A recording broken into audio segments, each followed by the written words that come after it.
I am Lamarsha Lewis. Let's talk. It is Thursday night, and I wanted to come back on and give just a quick video to give some updated information about what's still going on with the presidential election. As we know, Trump has yet to concede. We have gotten a results back from the state of Georgia, still confirming that President-elect Joe Biden is the winner for the state of Georgia, which means Georgia went blue. President-elect Biden won by 49.5%, where Trump had 49.3%, making a total vote where Biden beat Trump by 12,284 votes.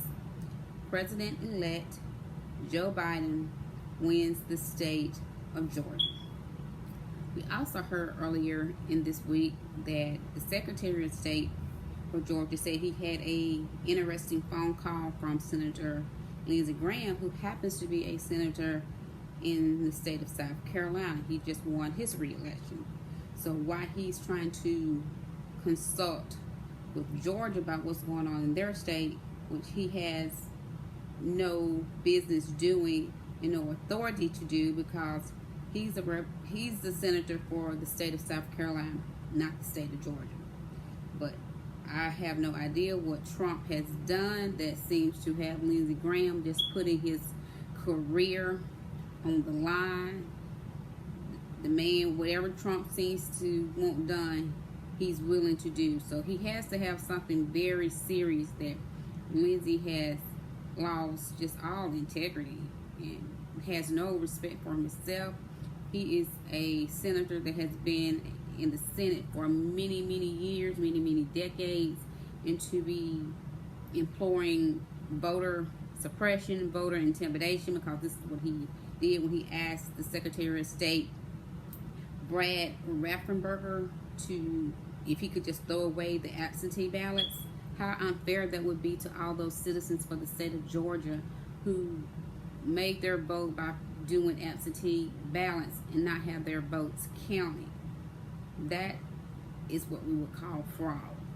And I hope that Lindsey be held accountable for his action, because he needs to be held accountable. We cannot continue to allow these Republicans to do things that are not lawful, to just continue to act in a way that they feel that they are above the law, and there's no ramification for when they do something that is not right. They're getting too comfortable and just doing whatever. They have to be held accountable. So I hope that there be an investigation and Lindsey Graham be held accountable for his action for trying to intimidate, trying to use threatening measures to have citizens' votes not be counted, because he's trying to help Trump with this ridiculous conspiracy that he has contemplated. It's just not right. And we, the American people, will not stand for intimidation by anyone. We will not stand for people to be doing unlawful things and think that he or she can get away with it. Speaking for another person, Emily Murphy, who is in charge of the transitioning process for the new administration for President-elect Biden, she is not doing her job. She's the General Service Administrator. She's in charge of starting the process so that it can be a smooth transition for the new incoming presidential administration, and she's not complying. All because the current administration, the current president, is refusing to concede, refusing to accept the results. No matter how he may feel, as I heard Whoopi Goldberg say today on The View, no matter how Trump may feel, he lost the election. He lost the election. We, the American people, did not vote for Donald Trump to have a second term. So therefore, he needs to accept it and move on. He calls himself a millionaire. He's so rich and he's so famous, and He has such power. Why is he still sulking like a little baby? Because he was not re-elected. You weren't wanted. So therefore, you need to go on. If you want to move to another country, I really don't care what country that may be. That's your prerogative. If you want to stay here in the United States, again, that's your prerogative. But it's time for you to man up, stop all these ridiculous conspiracies that you have because the election was not rigged. You simply were not voted for a second term as president. It is what it is, using the term that you have used. So, Emily Murphy, it would be nice for you to do your job. It would be nice for you as a woman to be a woman, have some respect, have some dignity about yourself, about the responsibility of your job that you hold, and give this smooth transition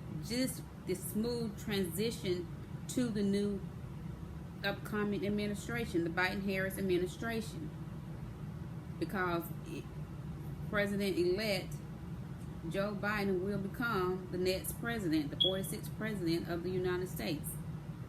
So I am hoping that things will get better for our country. People will want to stop being enablers to Donald Trump, stop with the lies, just stop embarrassing yourselves, stop embarrassing us, the American people, stop embarrassing our country. We have become the laughing stock all around this world, all because we have a man that should have never been president, someone that has no leadership skills, no respect for anyone. It's all about him. He don't care about us, the American people. He never has.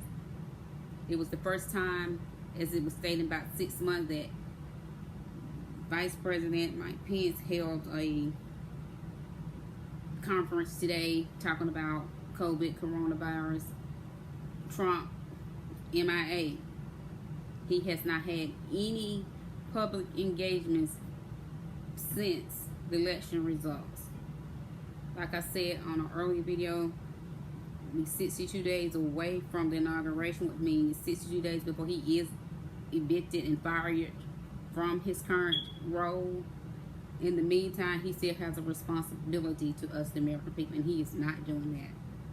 How can you people that voted for a person like this be okay if that would have been Obama, or even with our new president-elect, if he was doing any of the things that Donald Trump has done, is doing, and not doing right now, which is not doing his job? It would be an uproar from the Republicans and many other Americans.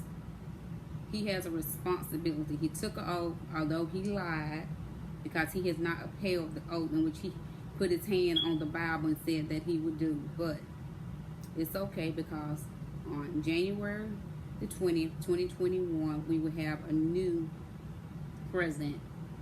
President-elect Joe Biden will be standing, raising his hand and with his other hand on the Bible to take the oath to be the president of the United States and to hold our Constitution to the utmost for which it stands. Our democracy will be restored. We're on the road for the repair to the soul of our country.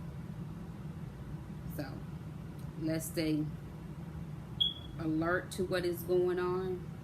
Do not be silent when we need to speak, because when you're silent, you're complicit. We have to call out things that are wrong. That's why I'm calling out Donald J. Trump for the ridiculousness of not conceding, not being willing to have a smooth transition, not even sharing data, giving briefs to President-elect and Vice President-elect.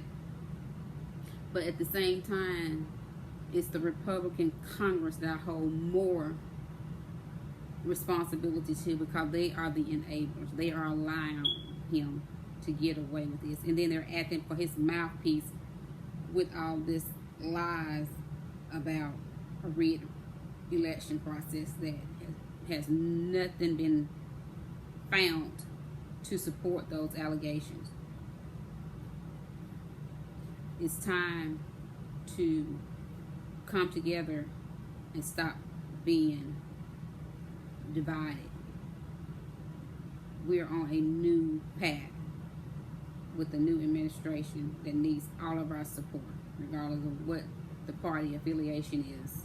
We must get on board to restore our country, to have some respect as a person, as a man, as a woman. We have children that are watching us. As it's been said, the history book is writing down what has happened and how able-bodied adults allowed a man to betray our country, and nothing was done, nothing but silence from the party, complicit people. And these are adults. Adults are supposed to set the example for children, our children and our grandchildren and our grandchildren's children. I am not proud of what this country is representing at this current time, but I am thankful that God is seeing grace and giving us grace and mercy by allowing the President-elect Joe Biden to be the next President of the United States. I am Lamarsha Lewis. Let's talk.